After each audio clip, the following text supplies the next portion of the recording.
이 복된 시간에 주시는 우리 하나님 말씀은 새 시대의 믿음이라는 제목으로 말씀을 주실 때에 마태복음 9장 18절부터 26절 말씀, 우리 교회는 성경을 지참하는 것을 근본으로 하죠. 마태복음 9장 18절 이하 말씀입니다. 우리 한 절씩 우리 화면에도 나옵니다. 교도하겠습니다. 예수께서 이 말씀을 하실 때에 한 관리가 와서 철하며 이르되 내 딸이 방금 죽었사오나 오셔서 그 몸에 손을 얹어 주소서, 그러면 살아나겠나 하니 예수께서 일어나 따라가시며 자들도 가더니 12해 동안이나 혈루증을 앓는 여자가 예수에 들어와서 그 겉옷가를 만지니 이는 제 마음에 그 겉옷만 만져도 구원을 받겠답니다. 예수께서 돌이켜 그를 보시며 이르시되 딸아 안심하라, 네 믿음이 너를 구원하였다 하시니 이 여자가 그 즉시 구원을 받으니라.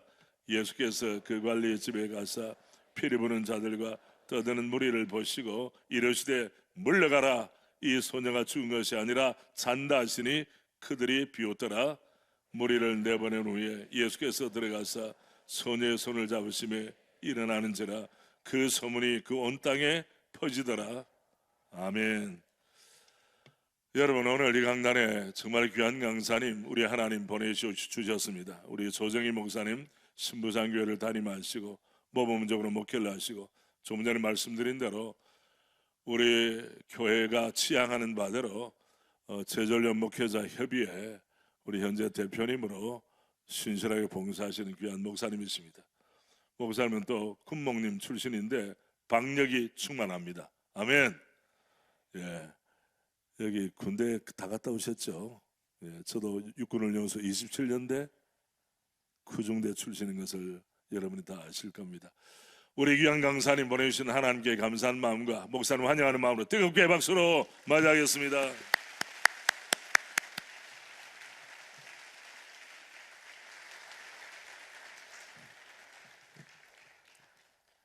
저는 박력이 별로 넘치지 않습니다.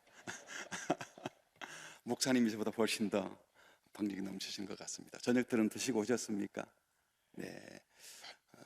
예수님께서 마태를, 세관에 있는 마태를 제자로 삼으시려고 부르시니까 마태가 좋아서 식사 초대를 했습니다. 오늘 본문은 그 식사 초대 자리에서 예수님이 세 부류의 사람을 만납니다. 오늘 읽은 본문 바로 앞 9절부터 13절에 보면 바리새인들이 식사하시는 예수님께 찾아와서 왜 죄인과 함께 식사하느냐 하고 비난을 했습니다. 이때 예수님 대답 아시죠?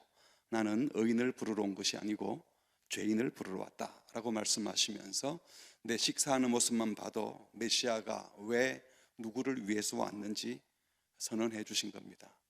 그리고 이제 막 식사를 하려고 하는데 또 제자들 누가 찾아왔어요. 14절부터 17절에 보면은 요한의 제자들이 와서 이번에는 식사하려고 하는 예수님을 향해서 우리 바리새인들과 또 요한의 제자들인 우리는, 바리새인들과 우리는 금식하는데 당신의 제자들은 맨날 이렇게 먹고 마시고 노느냐 이렇게 또 따져 물었습니다. 이때 예수님 대답 아실 겁니다. 혼인집에 신랑이 있는데 금식할 친구가 있느냐? 내가 온 것은 잔치가 벌어진 것이다.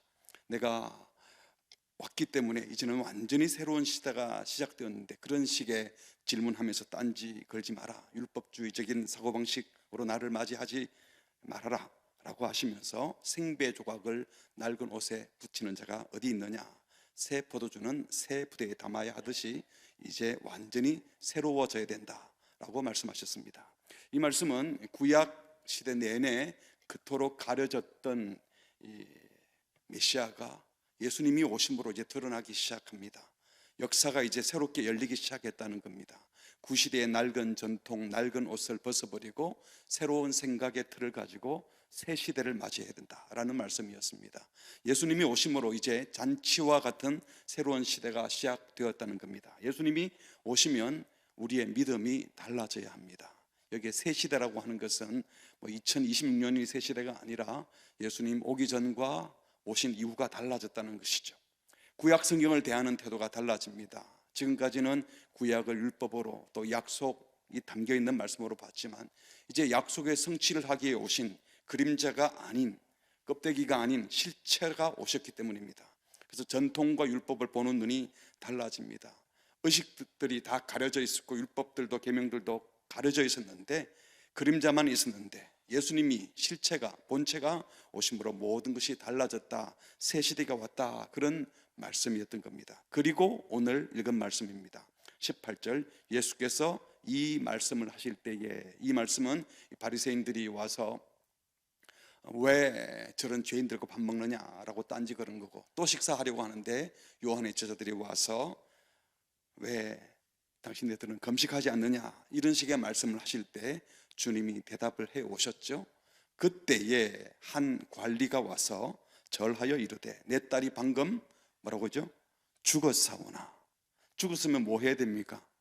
장례를 치러야 되겠죠. 그럴 때 오셔서 그 몸에 손을 얹어 주소서. 그러면 살아나겠나이다 라고 했습니다. 생각을 해보면 식사하려고 하는데 누가 와가지고 딴지를 걸고 또 식사하려고 하는데 왜 또 밥 먹냐고 뭐라 그러고, 그런데 이번엔 또 와서 막 식사하려고 하는데 그 자리에서 기도 한번 해주세요도 아니고 자기 집으로 가자고 하는 겁니다. 오죽했으면 식사하는 중에 찾아와서 이런 요청을 했겠습니까?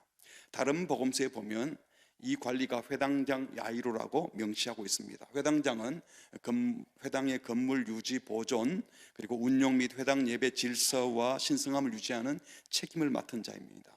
유대교에서 나름대로 인정받고 덕망 있는 사람이 하는 일이 회당장이었습니다. 그러니까 회당장은 종교적으로 사회적으로 도덕적으로 상당히 영향력 있는 사람이었습니다. 그런데 이런 사람이 지금 예수님께 나와서 절을 했다. 무릎을 꿇어서 존경과 경외를 표현했다. 그리고 죽은 내 딸을 살려달라 간청하고 있습니다. 당시 정통 유대교회 회당의 회당장, 이런 사람이 아직 예수님은 신분도 불분명합니다.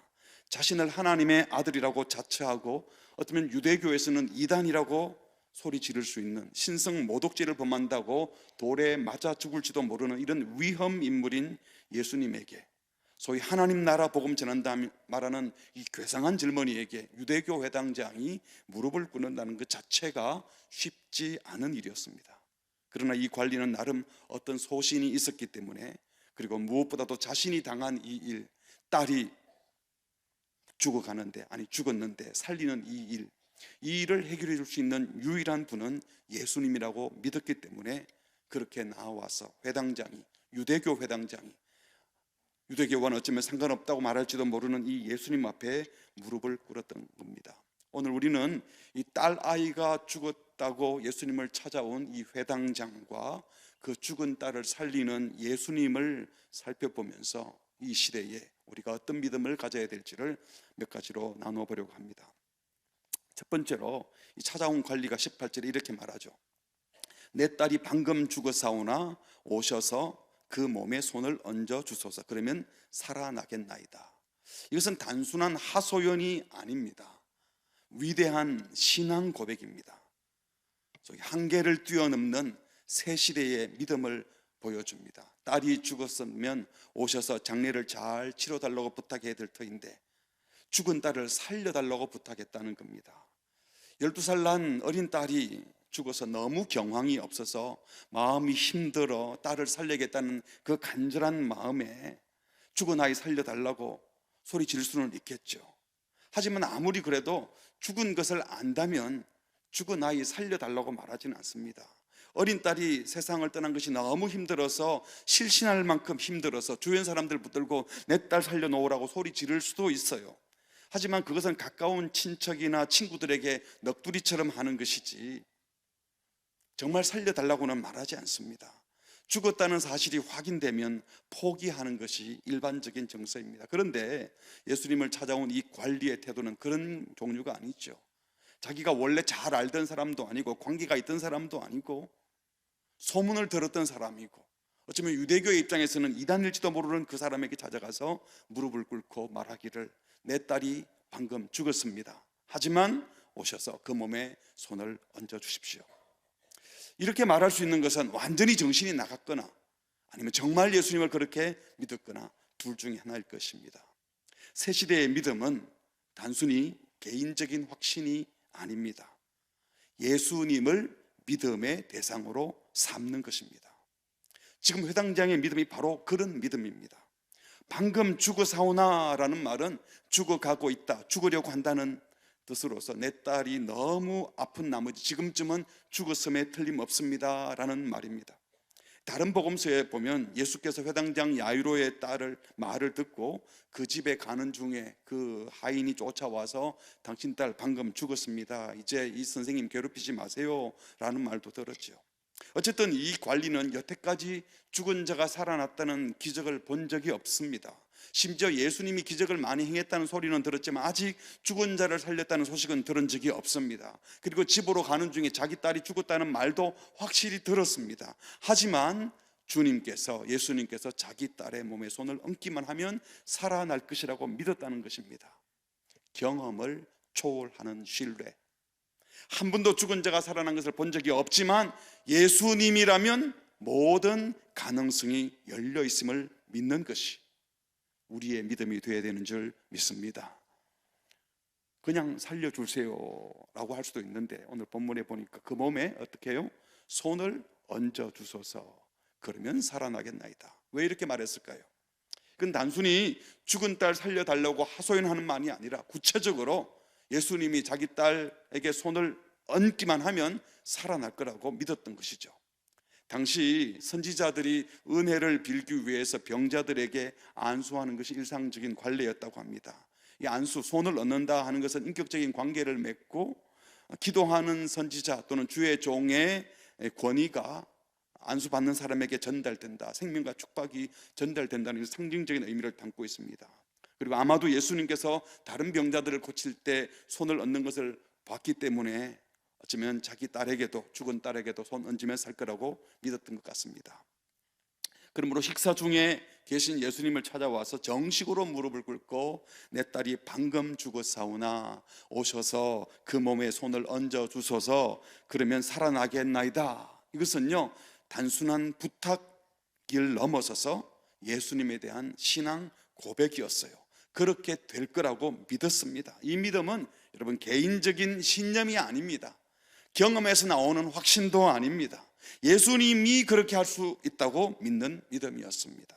죽은 자가 살아난 거 본 적 없지만 내 경험과 신앙틀 안에서는 상상할 수 없는 일이지만 예수님이 오셔서 하는 사역들을 보니 이 예수님은 전혀 다른 차원의 분이라는 것을 믿었던 겁니다. 이것이 우리의 믿음이 되어야 되는 줄 믿습니다. 새 시대의 믿음은 다른 것이 아니라 믿음의 대상을 예수님으로 정하는 것입니다. 그리고 새 시대를 가져오신, 새 시대의 주인공이신 그 예수님이 누구신지 알아보고 예수님에게 전적인 신뢰를 드리는 것, 그것이 바로 새 시대의 믿음인 겁니다.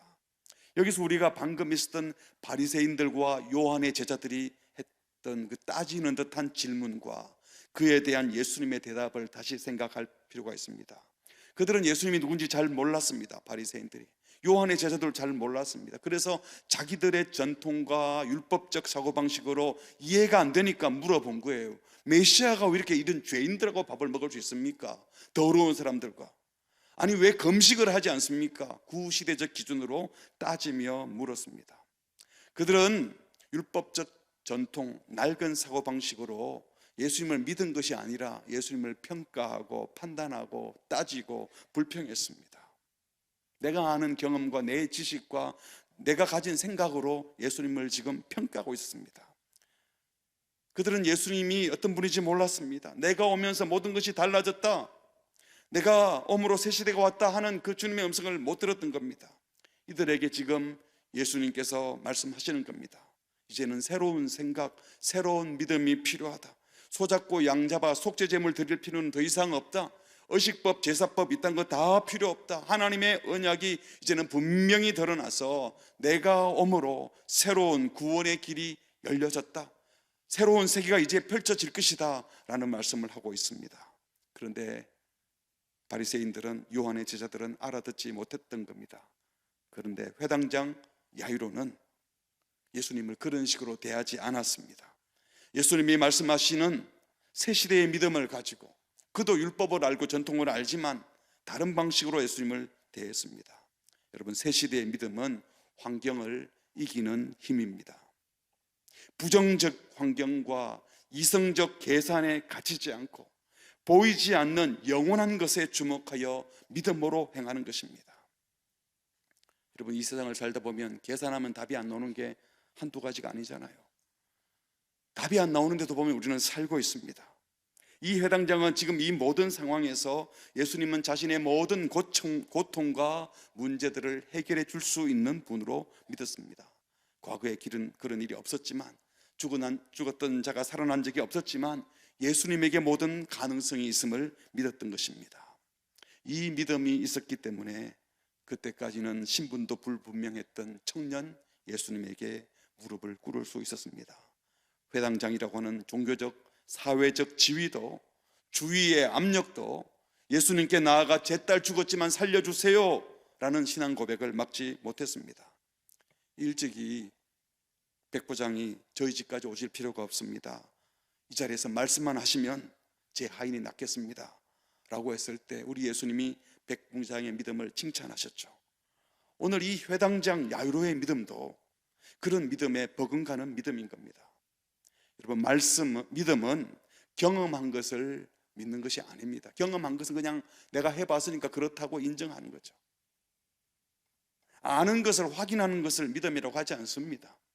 다 알면 아는 거죠. 그냥 내가 신념을 갖고 될 거야, 확실해, 자기가 확정하고 자기가 확신하는 것을 두고 믿음이라고 하지도 않습니다. 스스로 체면을 걸고 신념을 갖는 것을 믿음이라고 하지도 않습니다. 여러분, 믿음은 그런 게 아니에요. 믿음에서 가장 중요한 것은 경험도 아니고 어쩌면 내가 아는 것과도 상관이 없는데 어느 순간 내가 믿고 있어요. 누구를? 예수님을. 저희 교회에도 세 가족 가운데 아내를 13년 동안 차만 태워주고 예배를 안 드리던 형제가 있었어요. 그런데 이제는 따라 들어와서 음악회 보듯이 예배를 드리던 형제가 지난 가을에 세례를 받았어요. 그런데 그 형제가 그런 고백을 하더라고요. 어느 순간 예수님이 찾아왔다고. 소위 좌파라고 해야 되나? 그쪽에서 열심히 공부도 하고 남들도 가르치고 어려운 이웃들을 위해서 일을 많이 하는 분이에요. 나름 도덕적으로 선하게 살고 자기 생각이 많기 때문에 그 기준으로 보니까 기독교도 교회도 마음에 안 들었을지 몰라요. 그런 말씀은 안 했지만 추측건데, 그런 상황에 예수님도 아마 그렇게 봤겠죠. 그런 것으로 생각하면 예수를 믿을 수 없지만 어느 순간 믿음이 찾아왔다고 얘기하더라고요. 믿음이 찾아왔다고. 여러분들도 믿게 된 것이 확인하고 믿은 거예요? 경험해보고 믿은 겁니까? 어느 순간 믿고 있지 않습니까? 하나님의 선물인 줄 믿습니다. 예수님을 믿음의 대상으로 삼은 것, 어쩌면 그것도 자기가 삼은 것이 아니라 예수님이 찾아오신 것이요. 참 믿음은 그분을 믿고 그분의 인격, 그분의 말씀, 그분의 사역을 그냥 믿는 것입니다. 그 예수님에 대한 믿음, 신뢰가 있으면 한 번도 경험해보지 못한 일이어도 담대하게 나아가서 죽었는데 살려주세요 라고 말할 수 있다는 것입니다. 어떤 분들은 이 회당장이 자기 딸을 너무 사랑했기 때문에 그런 부탁을 했을 거다, 틀린 말은 아니겠죠. 그러나 여러분, 자기 가족을 사랑하면 다 예수님께 나아옵니까? 죽을 병 걸리면 다 예수님께 나아옵니까? 아닙니다. 죽을 병 걸려서 나왔다가도 병만 낫고 예수 안 믿는 사람도 있습니다. 예수님을 믿어야 되는 거예요. 병 낫는 걸 믿는 것이 아니라 예수님 앞에 나오면 예수님이 만나주시는 줄 믿습니다. 여러분께 다시 한번 물어볼까요? 여러분은 예수님을 믿으십니까? 전능하신 분이라고 믿으십니까? 죽은 자도 살리신다고 믿습니까? 내 경험과 능력을 넘어선 일도 하실 분이라고 믿으십니까? 제가 신부성 부임한 지 이제 22년이 돼서 22번째 새해맞이 감사예배, 송구영신 예배를 드리는데요. 새해맞이를 할 때마다 뉴스들도 접해보고 또 내년을 어떻게 짐작하는지 이런 뉴스들을 접해보는데요. 제가 또렷이 기억하는데 한 해도 연말과 연초에 기자들이나 신문에서 내년은 소망이 있다, 다 잘 될 것 같다, 이런 걸 본 적이 없어요. 생각해 보세요. 그런 때 있었나요? 항상 어두운 얘기라고. 올해는 특별히 더 어려울 것 같다, 맨날 특별히 더 어렵대, 어떡하라고. IMF 때도 더 힘들다고. 요즘도 인구 절벽, 고립, 독거노인의 문제, AI가 나와서 이제는 일자리를 잃을 거다, 기술 만능주의, 큰일 났다. 우리 영혼을 흔들고 있습니다. 개인적으로든 국가적으로든요, 부정적인 환경과 여건을 묵상하기 시작하면, 그리고 그런 환경에 내 능력을 생각해 보면, 내 연봉을 따져보면, 우리 자신만을 들여다보면 답이 안 나오죠. 그렇게 계산해서 답이 있었나요? 그래서 계산하면 다 되던가요?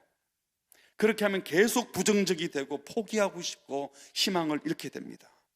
여러분, 그러나 이럴수록, 힘들다고 말할수록 예수님께 더 희망이 있는 줄 믿습니다.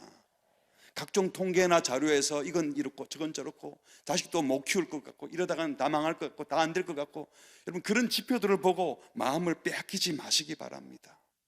나도 모르는 사이에 나의 이성, 경험, 논리, 환경에 그냥 압살을 당하고 있는 거예요. 그렇게 계산하다가 계산 속에 갇혀서 아무것도 못하는 사람 되지 마시고 예수님을 바라보시기를, 예수님을 바라보시기를 주의 이름으로 축복합니다. 바울 사도는 이렇게 고백했습니다. 고린도후서 4장 7절, 우리가 이 보배를 어디에 가졌다고요? 질그릇에. 이 보배는 예수 그리스도 또는 복음을 가리키고, 질그릇은 우리 육체가 부서지기 쉬운 질그릇이라는 거죠. 이는 심히 큰 능력은, 보배는 하나님께 있고 질그릇 같은 우리에게 있지 아니함을 알게 하려 함이라. 우리가 사방으로 우겨쌈을 당하여도 쌓이지 아니하며 답답한 일을 당하여도 낙심하지 아니하며 박해를 받아도 버림바 되지 아니하며 거꾸러뜨림을 당하여도 망하지 아니하고, 우리가 항상 예수의 죽음을 몸에 짊어지면 예수의 생명이 또한 우리 몸에 나타나게 하려 함이라. 우리 살아있는 자가 항상 예수를 위하여 죽음에 넘겨짐은 예수의 생명이 또한 우리 죽을 육체에 나타나게 하려 함이라. 그런즉 사망은 우리 안에서 역사하지만 우리가 사망 안에 있는 이 일로 인해서 당신들이 살게 나는 생명은 너희 안에서 역사하는 일이 일어난다. 기록된 바 내가 믿었으므로 말하였다 한 것 같이 우리가 같은 믿음의 마음을 가졌으니 우리도 믿었으므로 또한 말하노라. 주 예수를 다시 살리신 이가 예수와 함께 우리도 다시 살리사 너희와 함께 그 앞에 서게 하실 줄을 아노라. 이는 모든 것이 너희를 위함이니 많은 사람의 감사로 말미암아 은혜가 더하여 넘쳐서 하나님께 영광을 돌리게 하려 함이라. 그러므로 우리가 낙심하지 아니하니, 같이 할까요? 우리의 겉사람은 낡아지나 우리의 속사람은 날로 새로워지도다. 우리가 잠시 받는 환난에 경한 것이 지극히 크고 영원한 영광에 중한 것을 우리에게 이루게 함이니. 우리가 주목하는 것은 뭐가 아니라고요? 보이는 것이 아니요 보이지 않는 것에 주목한다. 보이는 것은 잠깐이요 보이지 않는 것은 영원합니다. 그리고 5장에 넘어가서 만일 땅에 있는 우리의 장막집, 우리의 육체를 가리키기도 하죠. 이것이 무너지면 하나님께서 지은 집, 곧 손으로 지은 것이 아닌 하늘에 있는 영원한 집이 우리에게 있는 줄을 아노라. 참으로 우리가 여기서 탄식하며 하늘로부터 오는 우리 처소로 덧입기를 간절히 사모하노라. 이렇게 입음은 우리가 벗은 자들로 발견되지 않으려 함이라. 참으로 이 장막에 있는 우리가 짐진 것 같이 탄식하는 것은 벗고자 함이 아니요 오히려 덧입고자 함이니 죽을 것이 생명에 삼킨 바 되게 하려 함이라. 곧 이것을 우리에게 이루게 하시고 보증으로 성령을 우리에게 주신 이는 하나님이시니라. 그러므로 우리가 항상 담대하여 몸으로 있을 때에는 주와 따로 있는 줄을 아노니. 7절 같이 한가요? 이는 우리가 믿음으로 행하고 보는 것으로 행하지 아니함이로라. 여러분, 사도 바울이 보는 대로 했으면요 환경에 압살당해서 몇 번이라도 죽었어야 됩니다. 바울은 그의 눈에 보이는 대로 생각하고 판단하지 않았습니다. 그랬다면 벌써 절망하고 죽었어야 했습니다. 그러나 그는 보는 대로 행하지 않고 보이지 않지만 믿음으로 행했습니다. 그래서 장차 볼 것을 지금 마치 여기에 있는 것처럼 믿음으로 믿고 만들어 나갔습니다.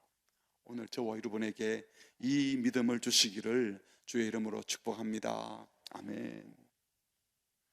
두 번째로 생각할 것은 식사 도중에 죽어가고 있는 딸을 살려달라는 회당장 야이로의 말을 듣고 예수님 안 가셔도 되는데 거기서 말로 해도 되는데 어떻게 했어요? 즉시 일어나 따라 나섰습니다. 왜 그랬을까요? 영혼을 향한 목자의 심정이 있었기 때문입니다. 우리 주님 능력이라면 내가 여기서 기도해도 난 된다 걱정하지 마라 가봐라 그렇게 할 수도 있잖아요. 예수님은 공간에 시간에 제한받지 않는 분이시니까요. 저와 여러분이야 응급 환자가 생기면 한시라도 빨리 응급 조치를 하든지 병원으로 이송해야 합니다. 그러나 누가 죽었다는 소식을 들으면 그렇게 서두르지 않습니다. 죽었다면. 왜냐하면 죽은 자를 위해서는 할 수 있는 것이 아무것도 없다고 생각하기 때문입니다. 만약 죽었다는 소식을 듣고 허둥지둥한다면 아마 장례 절차를 어떻게 해야 되나, 죽은 시선을 어떻게 처리할까, 유족들을 어떻게 대할까, 이런 게 걱정되어서 서두를 뿐일 겁니다. 그런데 예수님은 그런 상황이 아니죠. 죽었다 한들 살았다 한들 주님은 서두를 이유가 없어요. 시간과 공간을 넘어선 분이기 때문에. 그런데 예수님께서 일어나 따라가셨어요. 그랬더니 제자들도 같이 따라 나갔습니다. 어떤 이유에서건 식사하시다 말고 일어설 이유가 없는데 스승이 일어서니까 제자들도 따라 나신 거예요. 왜 그랬을까요? 백부장의 하인을 고치실 때처럼 그냥 가지 마시고 말씀으로만 하셔도 되잖아요. 아이고, 네가 믿음이 좀 적구나. 옛날에 내가 백부장 고칠 때는, 그 하인 고칠 때는 안 가고 고친 거 네가 못 들었구나. 거기까지 갈 필요 없어. 이리 와, 아빠 기도하자. 그래도 되지 않았겠습니까? 왜 어떨 때는 그 자리에서 말씀만 하시고 왜 이 경우는 따라가셨을까요? 죽은 나사로가 병들었다는 소식을 들었을 때도 천천히 가셨잖아요. 어떨 때는 황급히 가셨고 어떨 때는 더 있다가 가시고 어떨 때는 말씀만 하셨어요. 여기 무슨 공식이 있을까요? 무슨 공식이 있을까요? 아마도 식사 도중에 일어나서 가신 이유는 지금 허겁지겁 찾아와서 다급한 목소리로 걱정과 불안에 쌓여서 내 딸 죽었는데 살려주세요, 애절하는 그 아비의 마음을 무시할 수 없었던 것 같습니다. 여기에 영적 민감함이 요구됩니다. 우리 예수님은 한 영혼 한 영혼 대할 때마다 방법을 달리 하셨습니다. 그래서 지금은 식사 도중인데도 불구하고 마땅히 누려도 되실 권리, 우리 예수님이라고 식사 도중에 밥 안 먹고 그냥 중간에 가야 되는 것 아니잖아요. 야, 밥 좀 먹고 가자. 그럴 수도 있는데 그 권리까지도 포기하셨습니다. 세상 사람들은 뭐 개도 밥 먹을 때는 안 거드린다 이런 말도 하잖아요. 우리 예수님이 꼭 뭐 밥 먹다 가야 되는 것 아니잖아요. 그런데 예수님은 지금 다급하게 와서 내 딸 살려주세요 하는 그 아비의 모습을 보시고 일어나 가셨습니다. 특별히 예수께서 가심에 제자들도 가더니라는 표현을 보아서 예수님은 목자의 심정, 아비의 심정이 어떠해야 되는지 제자들에게 보여주고 싶었던 것 같습니다. 제자들이 보게 한 거죠. 한 영혼 구원의 문제가 달려 있다면 언제든지 식사 자리도 내팽개치고 일어나 그 영혼에게 달려갈 수 있어야 한다는 것입니다. 여러분도 그러시겠습니까? 밥은 먹어야 되겠어요? 하던 일은 맞아야 되겠어요? 물론 그렇다고 육신의 건강이나 의식주를 무시하고 몸을 학대하라는 말씀은 절대로 아닙니다. 아무리 열심히 사역하는 목회자라도 일상의 삶에서 적절한 음식을 섭취하고 운동도 하고 또 적절한 수면을 취하고 규칙적인 생활을 하면서 건강 관리를 해야 20년, 30년 또 목회하지 않겠습니까? 주님은 지금 규칙적인 삶이나 건강 챙기는 것 자체를 반대하는 건 아니십니다. 그러나 예수님의 말씀은 영혼을 섬기는 목자라면 먹고 싶은 대로 다 먹고 자고 싶은 대로 다 자고 누리고 싶은 대로 다 누리고 그리고 남는 시간으로 영혼을 섬길 수 없다는 겁니다. 분명히 다른 영혼을 섬기는 교육자나 또 말씀 사역자들, 순장님들, 리더들 자기 가정을 잘 챙겨야 합니다. 결코 가정을 소홀히 해서는 안 됩니다. 하지만 그 지도자들이 아유, 저 목사님은 자기 가정밖에 몰라, 저 순장은 자기 식구들밖에 몰라, 자기 가정만 챙겨, 이웃의 아픔은 무관심해, 이기적인 사람이야, 이런 말을 들어서는 안 된다는 거예요. 저분은 자기 직장밖에 몰라, 저분은 자기 일은 절대로 양보 안 해, 계획대로 안 되면 난리나, 자기 집안 챙기는 것은 절대로 양보 안 해, 우리야 뭐 3등이지 2등도 아니야, 우리가 그렇게 대단한 사람은 아니지 뭐, 이런 소리를 들어서는 안 된다는 겁니다. 순장님으로 섬기는 분이든 교사로 섬기는 분이든 영혼을 책임지는 분이라면 최선을 다해서 자기 관리도 하고 가정생활도 하고 직장생활도 열심히 하는데 양들의 입장에서는 자, 저 선생님은, 저 순장님은, 저 목자는 우리를 위해 늘 시간을 준비하고 계신 것 같아. 저렇게 바쁘게 살면서도 언제나 우리를 이렇게 챙겨주는데 우선순위를 두시는 것 같아. 정말 고마운 분이야. 이런 이야기를 들어야 한다는 것입니다. 예수님께서 항상 식사하시다 말고 사람 만나러 가시고 식사도 거르고 병 고치러 가시고 그러지는 않으셨을 겁니다. 아까 잠시 언급했던 것처럼 요한복음 11장에 보면 마리아와 마르다가 자기 오빠 나사로 병들었다는 소식을 전해줬을 때 예수님은 뭐라고 그랬어요? 이 병은 죽을 병 아니다. 그래놓고 어떻게 했습니까? 이틀 더 있었어요. 죽을 병이 아니라고 이틀 더 있었는데 가봤더니 죽었어요. 일부러 그렇게 하신 거죠. 그리고 다시 살리셨습니다. 그러므로 중요한 것은요, 항상 이렇게 분주하게 허겁지겁 살라는 말씀은 아니에요. 하지만 우리 주님은 지금 내가 섬기는 영혼들에 대하여 목자의 마음을 가져야 된다. 아비의 마음을 가져야 된다. 공식대로 사역하려고 하지 말고 규칙대로만 하려고 하지 말고 그때그때 영적 민감함을 가지고 그 영혼에 진짜 필요한 것이 무엇인지 헤아려야 한다고 말씀하시는 겁니다. 참 목자는 내 형편과 필요에 따라 움직이지 않고 양들의 형편과 필요에 민감해야 됩니다. 사랑은 자기 필요에 민감한 것이 아니라 내가 사랑하는 그 사람의 필요에 민감한 것입니다. 내 필요에 따라 말하고 행동하지 않고 내가 섬기는 양들의 형편을 살피고 그들의 필요에 민감해야 됩니다. 그들의 마음 상태를 읽어주고 그들의 형편을 읽어주고 이해하려고 해야 됩니다. 이런 목자의 마음을 가진 우리 순장님, 선생님, 영적 리더들이 우리 교회에 가득하기를 주의 이름으로 축복합니다. 마지막 세 번째 이야기입니다. 예수님은 이제 초상집을 잔치집으로 바꾸러 가십니다. 그 회당장 야이로의 간청에 따라 그 집으로 갈 때에 수많은 사람들이 따라갔죠.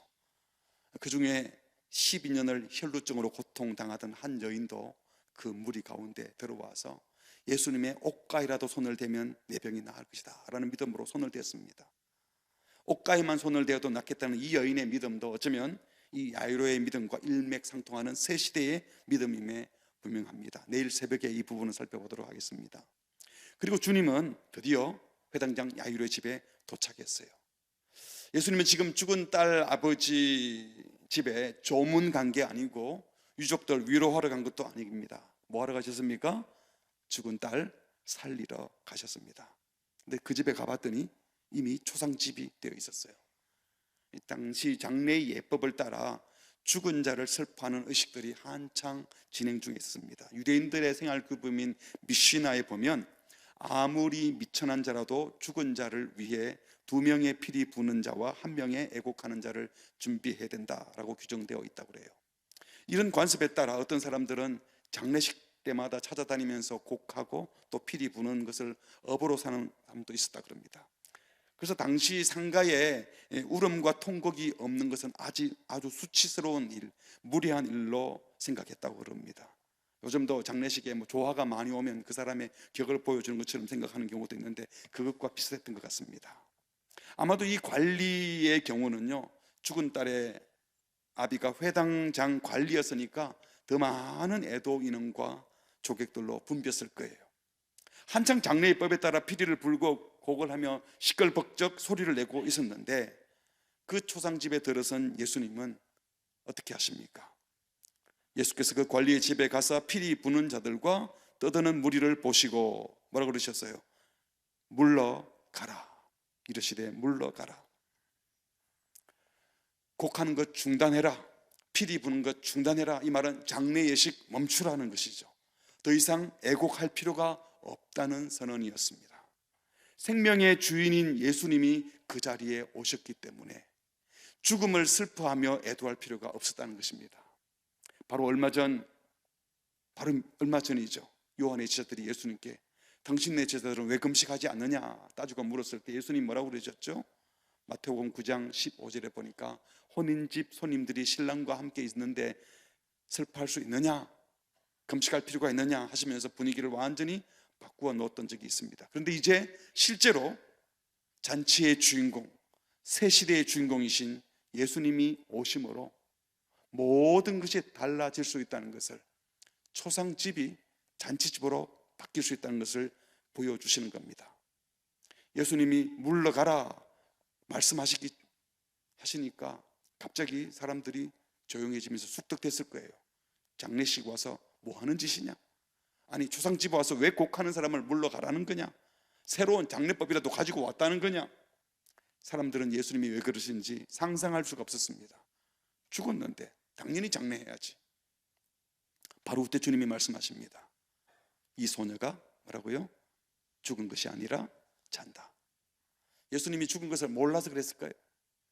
죽은 것 압니다. 하지만 예수님은 죽음의 권세를 물리치시는 생명의 주님이시기 때문에, 예수님께는 죽은 것이나 자는 것이나 별반 차이가 나지 않기 때문에 죽어도 잠자듯이 깨울 수 있는 분위기에 그렇게 말씀하신 겁니다.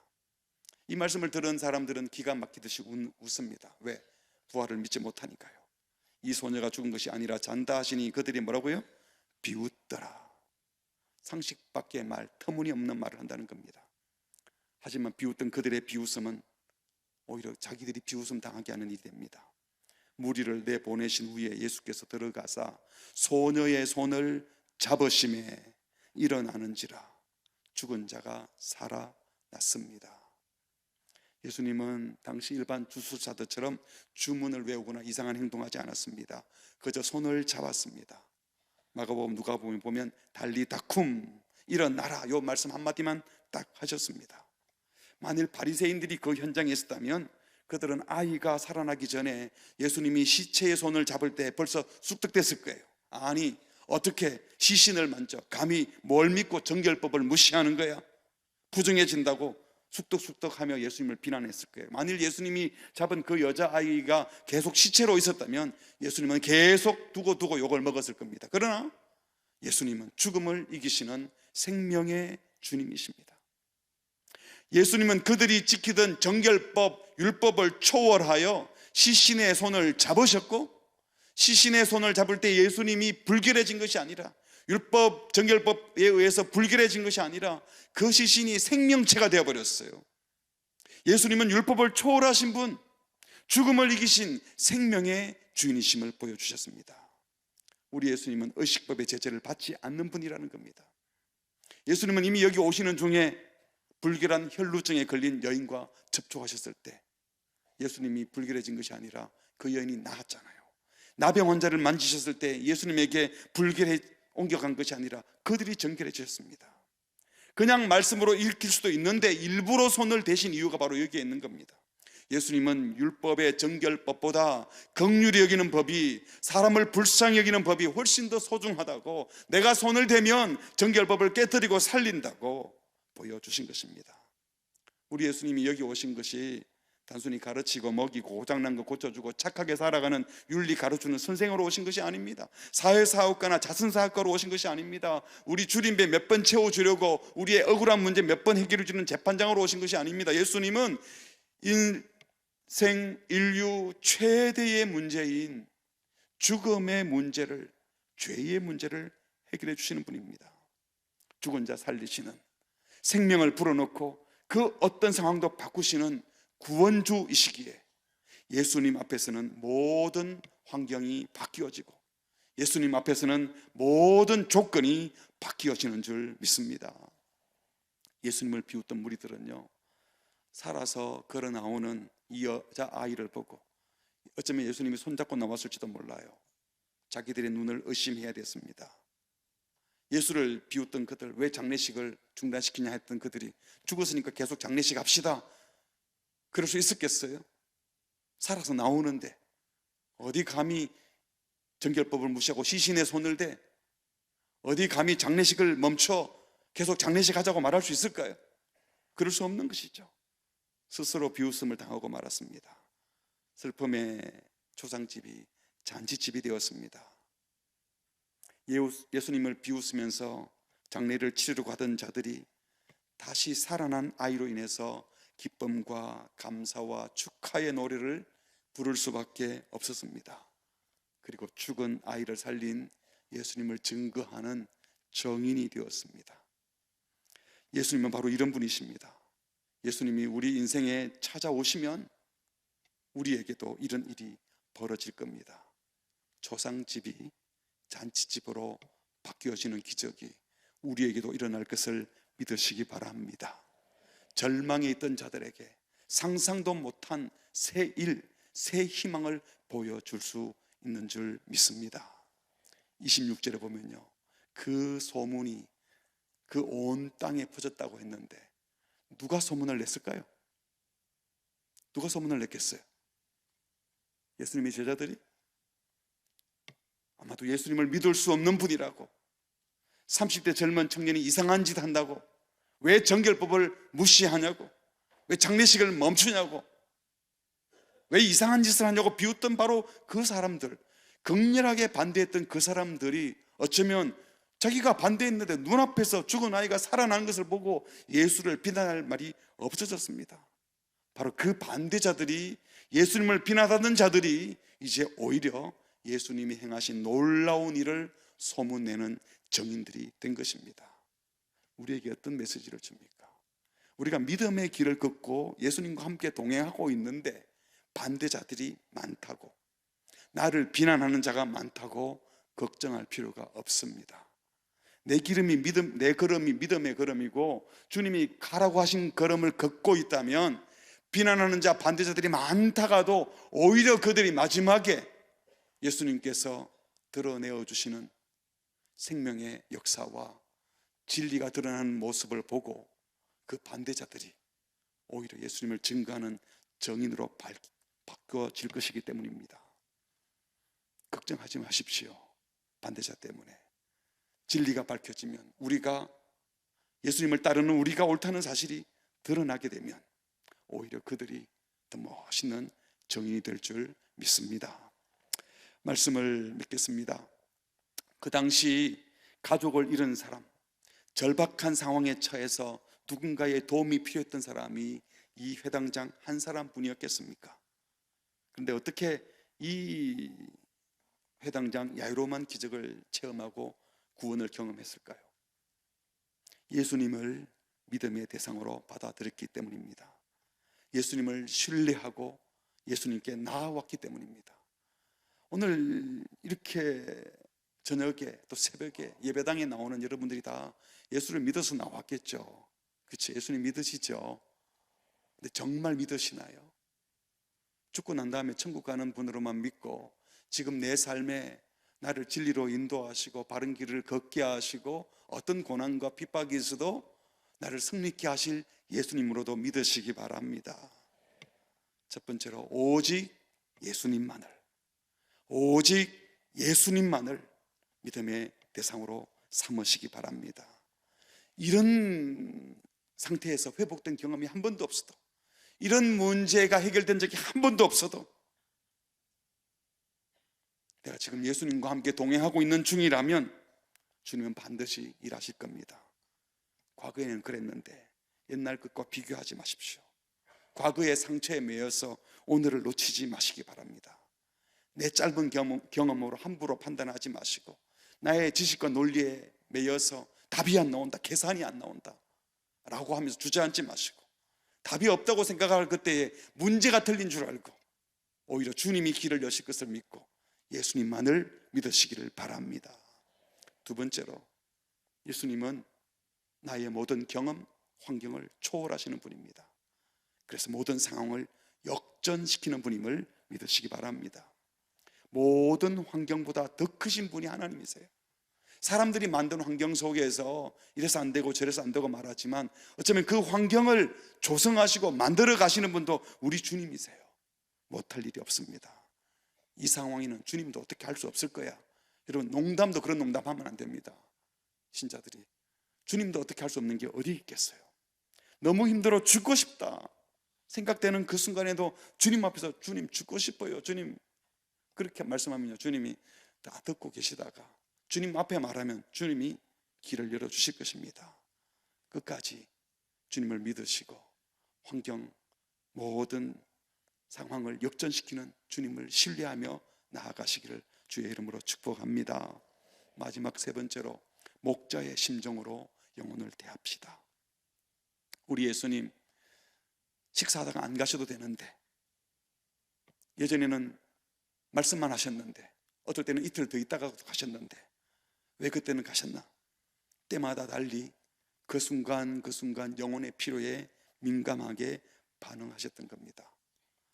새해를 맞이해서 특별히 영혼을 책임지고 섬기는 지도자 되시는 분들 여기 많이 계시죠?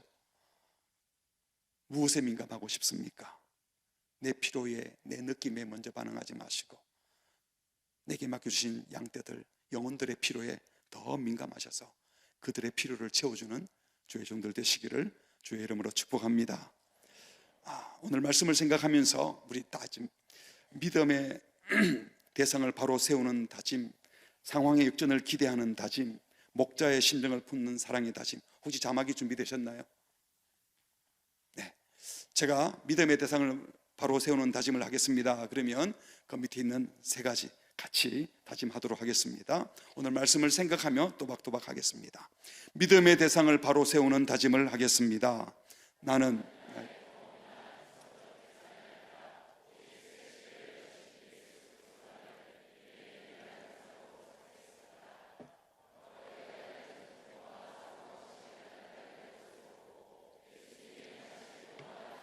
신뢰하는 새 부대가 보이는 환경은 잠깐이요 보이지 않는 주님의 약속은 영원함을 믿으며 보는 대로 행하지 않고 믿음으로 행하겠습니다. 두 번째로 상황의 역전을 기대하는 다짐을 하겠습니다.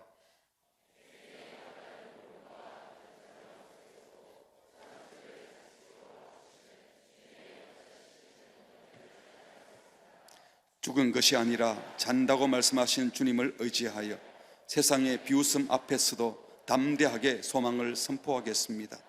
내 삶의 결핍과 아픔이 오히려 주님의 살아계심을 드러내는 영광의 통로가 될 것을. 세 번째로 목자의 심정을 품는 사랑의 다짐을 하겠습니다.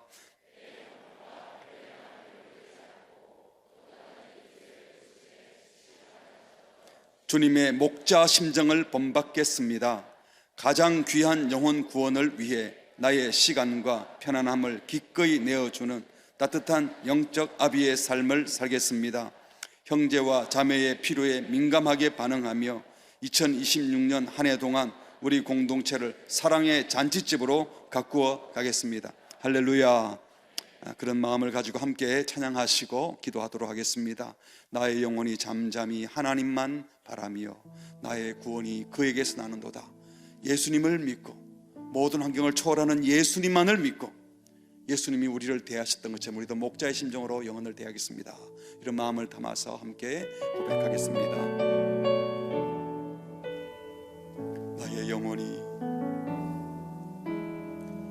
나의 영혼이 잠잠히 하나님만 바라며 나의 구원이 그에게서 나는도다.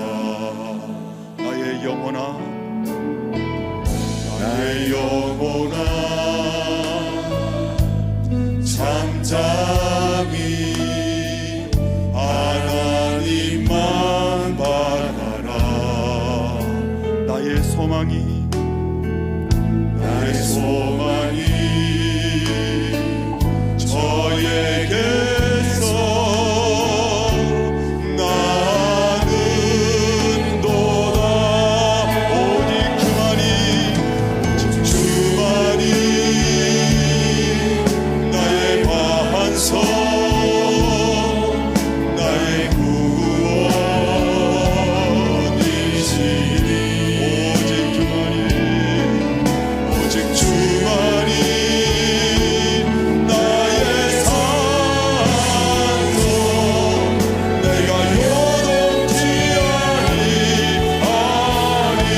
아니하니